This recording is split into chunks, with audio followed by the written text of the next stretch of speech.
In today's world, providing seamless digital experiences is more than just a user expectation. It's a requirement for businesses to maintain loyalty and drive revenue. That's why product teams at leading SaaS companies use FullStory, the digital experience intelligence platform that tells you everything you need to know about how people interact with your digital experience. FullStory automatically uncovers issues that cause users to drop out of funnels, as well as highlights what's working so you can easily prioritize which improvements to make next to increase conversion rates. Dive deeper into sessions and press play to see the real customer experience behind the data in high-fidelity, private by default session replay. Once you prioritize an impactful issue, solving it together across teams is easy. FullStory powers seamless communication by integrating with your existing collaboration tools like Jira and Slack. This will link your teams to the exact place and time where an issue occurred so they can start working on a fix right away. With a single click, engineers can access comprehensive developer tools and find out what was slow, broken, or buggy. And product owners can share opportunities for growth to inspire action across teams. Use our powerful yet intuitive interface to ask questions across your entire data set, or get answers to questions you didn't even know to ask with our easy-to-digest dashboards. Understand where users are most engaged with instantly generated, fully retroactive heat maps. And finally, measure the outcomes of your efforts and rest easy knowing your next user won't run into the same problems. Create a more perfect digital experience for your SaaS business with FullStory. Visit fullstory.com to get started today.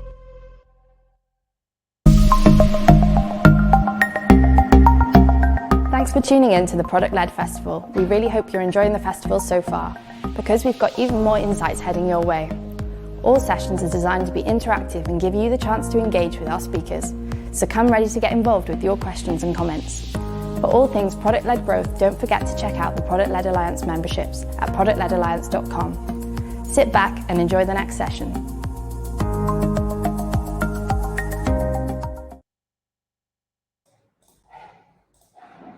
Hi everyone, and welcome back to the Product-Led Festival. I'm really pleased to introduce our next speaker for today, Suhas Mangani,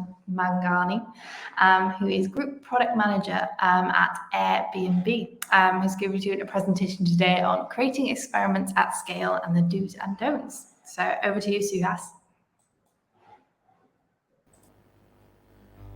Thank you so much, Caitlin. Just to get a good sense of who's on the call and listening to this presentation, can you go ahead, type in your name, your job title, and location? And optionally, if you want to also share your LinkedIn profile so people can connect and stay connected, that would be great too. That way I can tweak my presentation today to fit the audience. Please go ahead, type in the public chat you see on the right side.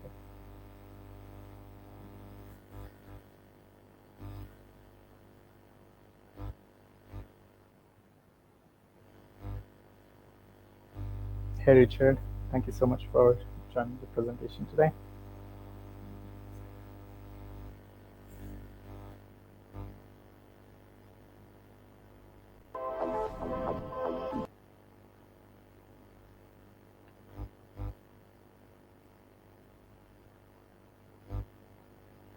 Hey Charlie, thank you so much for joining the call today. Looking forward to answering the questions to the presentation.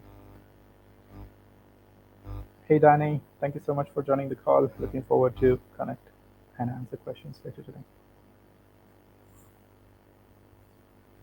Hey Victoria. Hey Chris. Hey Shreya. Hey Laurel.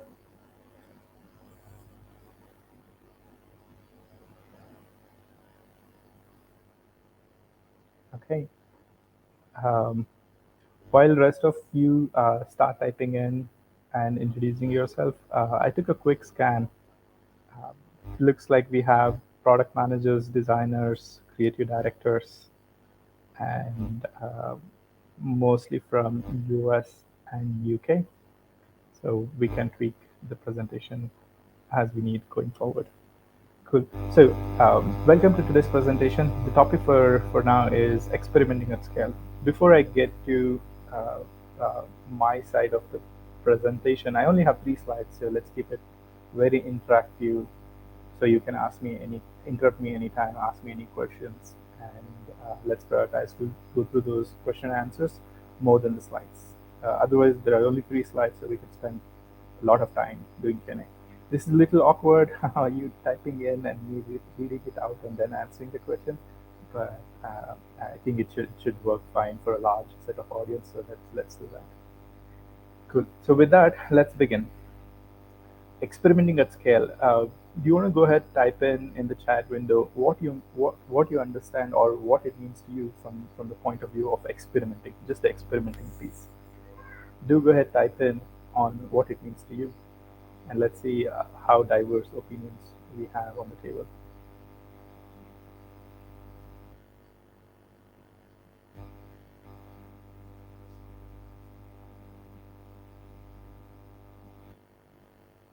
Anybody want to take a shot?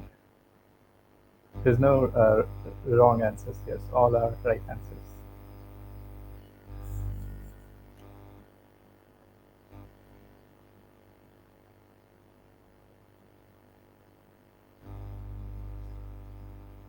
And while you're thinking about it, also think about what scale means to you and how you think about scale in the context of experimenting. Thank you so much, Laurel, on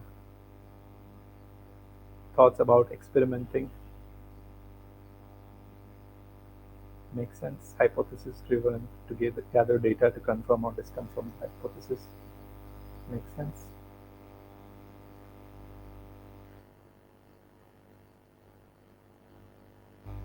Test a hypothesis for the design of the design. Makes sense. Okay, let me adjust my audio to make sure I'm audible.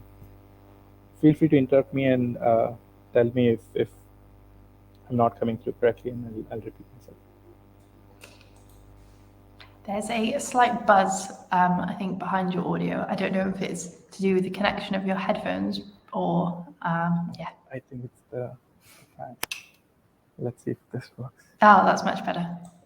Sorry about that. Oh no, it's back. It's back? Oh. Okay, maybe now? Yeah, that's good. Okay.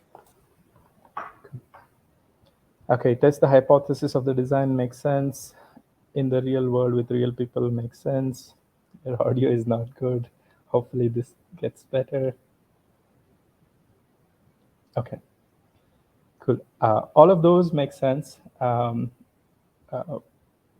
And next slide mainly talks about what I pursue experimenting at scale from doing software products and launching software products. Experimenting mainly means those 5 things.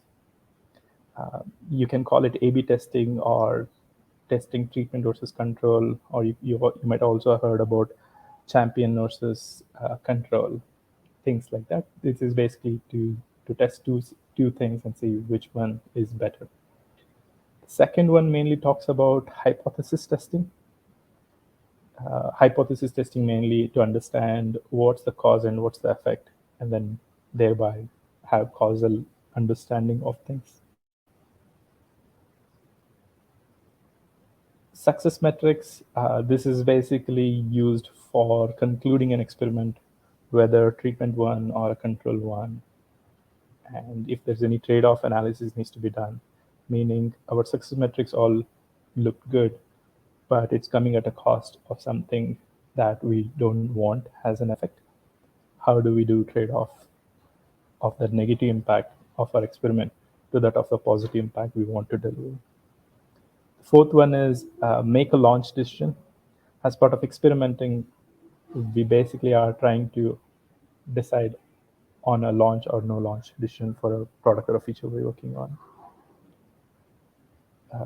And then last piece is no regression post-launch. While experimenting focuses on control versus treatment, we also want to make sure that post-launch, we should not be regressing on the expectation we had at as part of experimenting. Do those 5 things make sense to you all, or do you have any questions about any of those 5?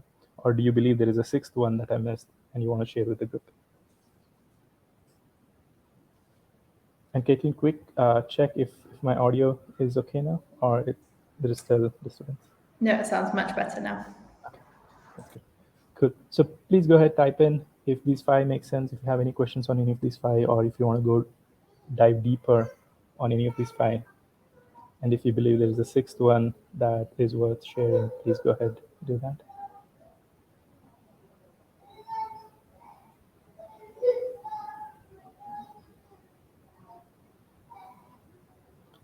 Okay, let's switch to the scale part of the experimenting. Scale here basically means, can we run hundreds of experiments in a year? And can we run tens of experiments in parallel? Can we run shorter duration of experiments? And can we test against multiple user segments at once? And are we able to make time-bound, quicker decisions? These all go into the scale part. Scale here basically means, has the business scales, has the product scales, has the user base scales? Are we able to scale up the experimenting capabilities we have in a product? And when we think about product, for example, if you think about Facebook or Airbnb or Amazon, where the product is so large, so we won't be able to scale up unless we focus on these five aspects explicitly and build experimenting capabilities into the product and into the platforms. So those are the five things that stand out generally when we think about how do we scale experimenting. Can we run lots of experiments? Can we run many of those in parallel? Can we run it for a shorter distance yet, shorter duration yet, arrive at statistically significant results that we can make high quality decisions? And can we test against different user segments? For example, user segment based in NA, North America, may not have the right cause and effect to that of user base based out of EU or in Asia. So how do we run these experiments against different user segments without complicating our hypothesis testing? Time-bound quicker decisions basically means the decisions we arrive at as part of experimenting. Can we do time-bound aspect of it? Meaning the decisions that come out as part of experimenting, they're not perpetual, or they're not once done forever. So how do we think about rerunning the experiments? Or how do we think about when to rerun an experiment so that to reevaluate if the decision that was made 1 year ago, 10 years ago are still valid, or should tweaks be done? And how do we do it systematically at scale? So those are the five things that make up the scale part of experimenting with scale. And for any product to scale up really well, experimenting is the core. For experimenting itself to scale with growing product managers team, like if there are 100 product managers in a company, all of them would want to run lots of experiments in parallel. So how do we enable that as a platform and as a product? So there comes the scale part. Does that make sense to everybody? Questions or thoughts when you see these experimenting at scale framework?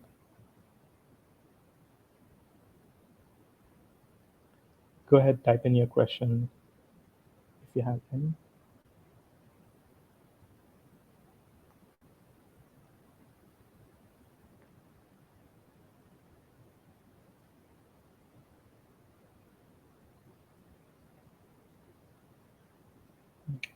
And the questions you have likely will lead to discovering more unknowns and edge cases. So don't feel shy not typing in. Any question is a good question. Generally, those questions bring up the missing pieces.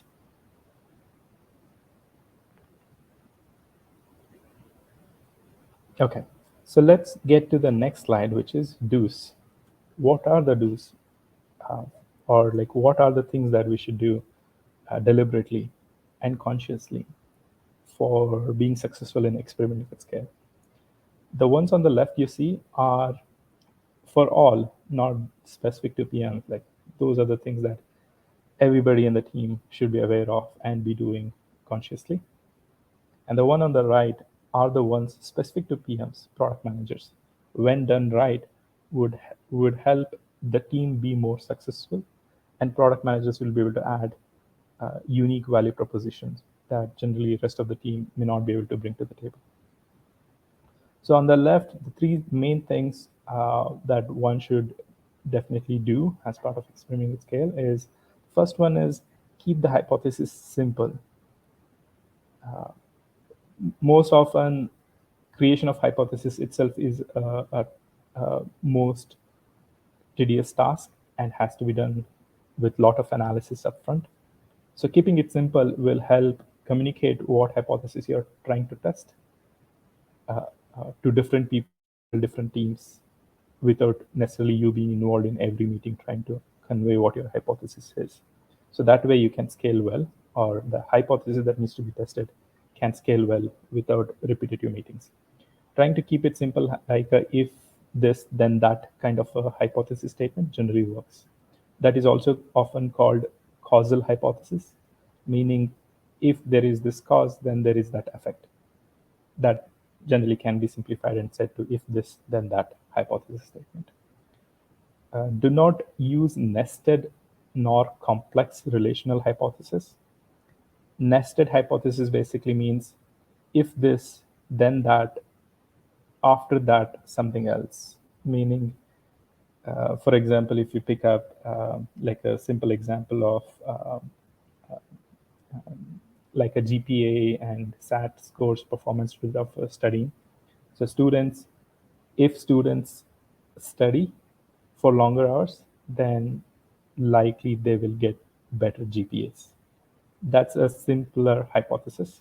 A nested hypothesis is if students study for longer hours, then likely they will get higher GPAs. That likely means they will get into IB schools.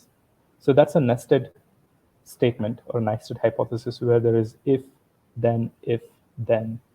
Try to simplify that to just a simpler hypothesis. And relational hypothesis generally means it's not causal relation effect, but you're trying to understand if two are related. Those are generally not good for experiments, and also generally doesn't help you channel your products in the right direction. Example of like relational hypothesis is for the same, if you take up the same example of students, then students who had higher GPAs likely also had higher SAT scores. They both are relational, but one is not a cause of another. So that's the way to think about how to write simpler hypothesis and very simple sentences of if this, then that. Keep it causal hypothesis, and you'll be able to scale experimenting. Anuj Jain has a question about, should hypothesis have a target metric value? Like, is it better to have it like the design will give us a better conversion, or this design will give us 20% better conversion? So this is a good question. I have seen metrics being used as part of the hypothesis itself. One problem with using metrics in a hypothesis statement is you're emphasizing too much on effect than the underlying reasons of why. So hypothesis statement should generally be focused on why. Meaning, for example, in the case Anuj provided, this design will give us better conversion. This talks about, we'll come back to the better conversion.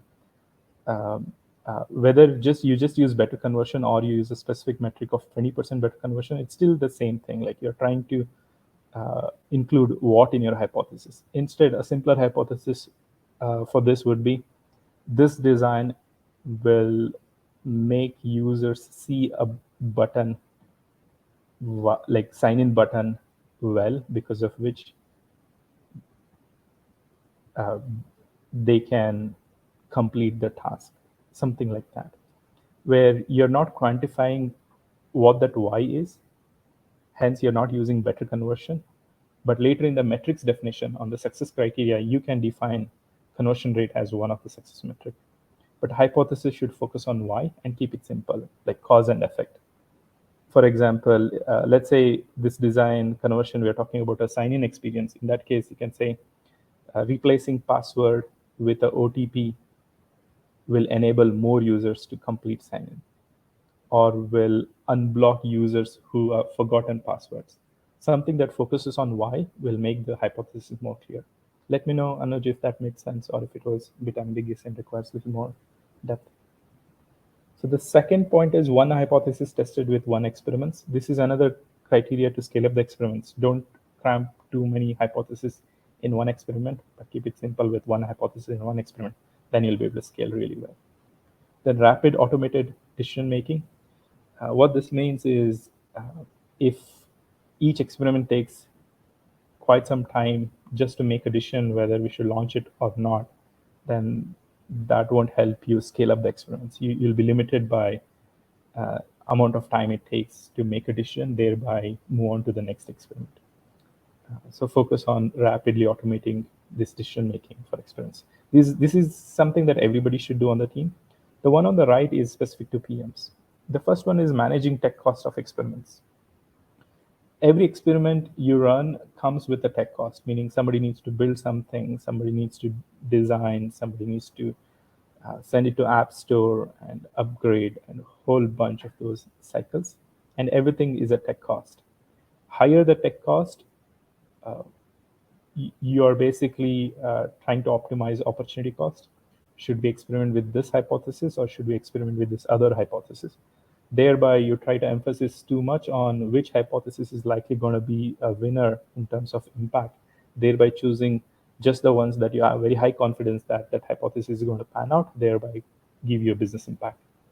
So that basically means you will be betting on only those that you think you already know that are likely to win, in which case, what's the point of experimenting to begin with? But if you try to test everything and tech cost is so high, then you're basically losing opportunity cost, thereby not moving the needle significantly for your business impact. So how do you reduce tech cost of experiments? So product managers need to think hard on how to reduce tech cost for experiments. For example, let's say you're building a native app and you're trying to experiment with 2 buttons on native app. Then could you do experiments in web UI instead of a native app? Because in web UI, you can launch 2 buttons in treatment control real time, versus in a native app where you need to build the app, test the app, submit the app to the App Store, and wait for the next app version upgrade, and so on. So figure out a way where you can reduce tech costs, and that will help you set up experimenting at scale. The second part is managing cost of failure. This mainly talks about managing the cost of failure, but not avoiding the failure. So as a product manager, if you run lots of experiments and more than half of them fail, then you're basically learning a lot. That's good. But how do you translate that to business impact? So that's where you'll have to figure out how do you manage the cost of failure. This is where typically you would have heard of fail fast, learn, iterate kind of frameworks, where you're not trying to avoid failure, but you're trying to get through failure quickly and keep the cost small so that you focus on learning and iterating part, not just on launching and experimenting part. The third piece is discriminating speed of failing from cost of failing.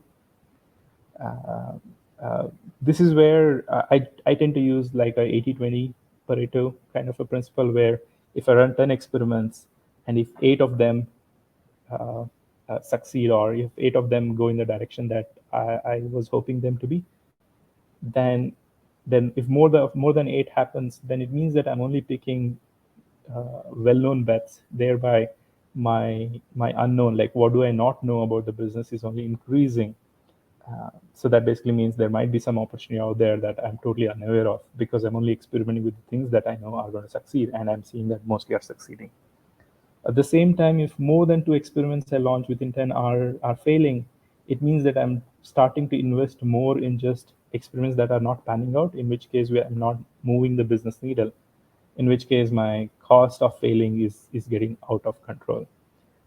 But at the same time, if I continue to invest in the analysis to make sure those experiments succeed, then I'm taking too long to analyze to come up with good hypothesis. So having a right balance that meets your business requirements helps. And in my life, I've generally used 80-20, meaning among 100 experiments I run, 80 of them should succeed in the direction I want them to be, and 20 of them is okay to fail, because that is where I would focus on speed than the right pre-analysis that requires it to be. The fourth one is trade-off framework established for all experiments. This is where, when you have to run 100 experiments, having a trade-off frameworks on the positive impacts of experiments, how are they balanced with the negative impacts of the experiments, and how do we make a decision framework so that for the given set of input, we are making consistent decisions. And when we see that those decisions work out well down the line or not work out well down the line, then we can use that feedback to update the trade-offs. But the key component here is, for the set of same input, the decision should be similar, or similar input should result in similar decisions, so that you can keep updating the framework and grow your organizational muscle, versus just depending on each of the experiments to know what the answer. Here, framework will help you get a process in place through which you can arrive at answer sooner. This will basically help you create better hypothesis. The last one is 60-30-10. This is basically a typical innovation strategy for a well-established team, let's say of 3 to 5 years, where they have gone through quite a few planning and launch cycles. 60-30-10 basically means 60 is incremental investments, where you already have existing bets and you're taking incremental bets there. 30 basically means you're doing a leap forwards, where you're venturing out for new big ideas, which have higher probability of failing, but when successful has large impact. And 10 is basically for agile tasks, like keeping aside for bug fixes and for any new learning that we can inherit quickly. So when we resource our funding using a fixed innovation strategy, then you'll be able to make room for big bets and small bets and experimenting at scale with them, versus only focusing on small bets, thereby losing opportunity on those big bets. Make sense? Let me know if you have any questions on this. We are also running behind, so probably I'll cover don'ts, and then if time permits, we can do question and answers. If not, feel free to find me on LinkedIn. I posted my LinkedIn earlier in the chat, and we can always have a follow-up conversation. Don'ts, which is as important as do's. For all teams, 3 main don'ts is defining success criteria after having done an experiment. That's a bad deal, and you will be highly biased, and you'll try to make an answer fit a question versus finding the right answer. Sequencing experiments to avoid one experiment interfering with another. This is another common mistake that hinders experimental scale. There are a lot of data science techniques on how to run experiments in parallel, even if they interfere with one another, yet you can make causal determination and be able to do the trade-offs.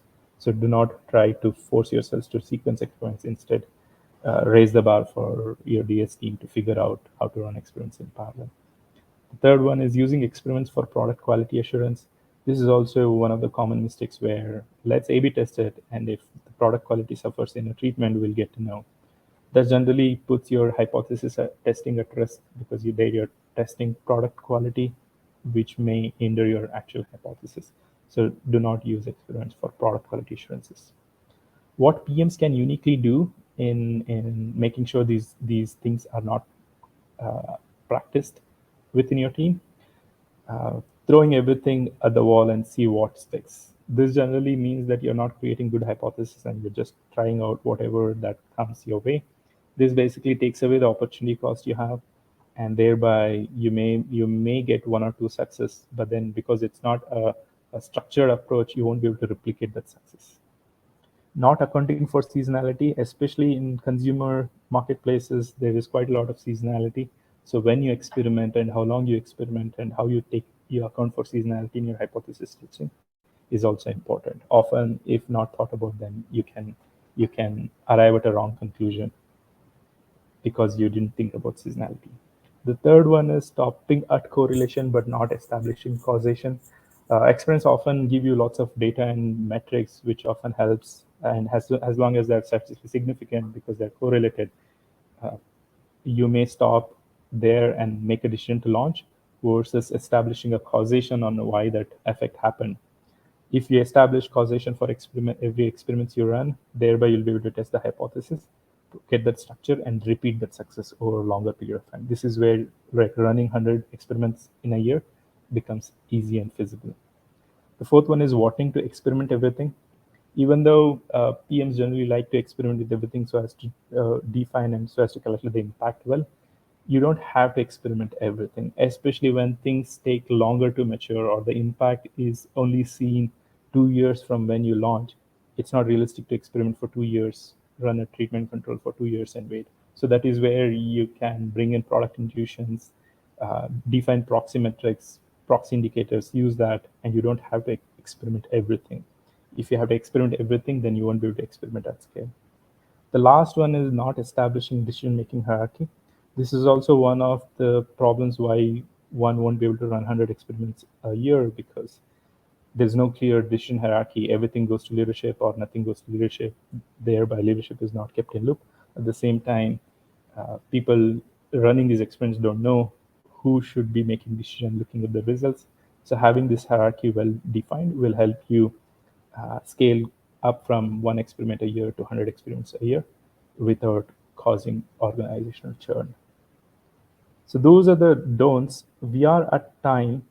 Feel free to find me on LinkedIn, ask me questions, follow up, and you should also have access to these slides. So feel free to reach out and we can continue the discussion.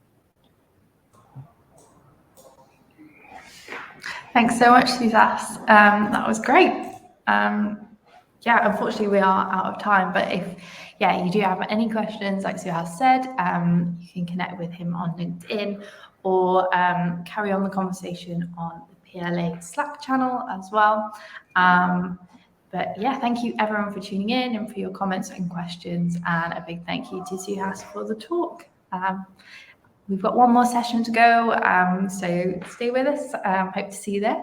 Thank you so much, Kathleen. Thanks, everyone. Take care. Thanks. Bye.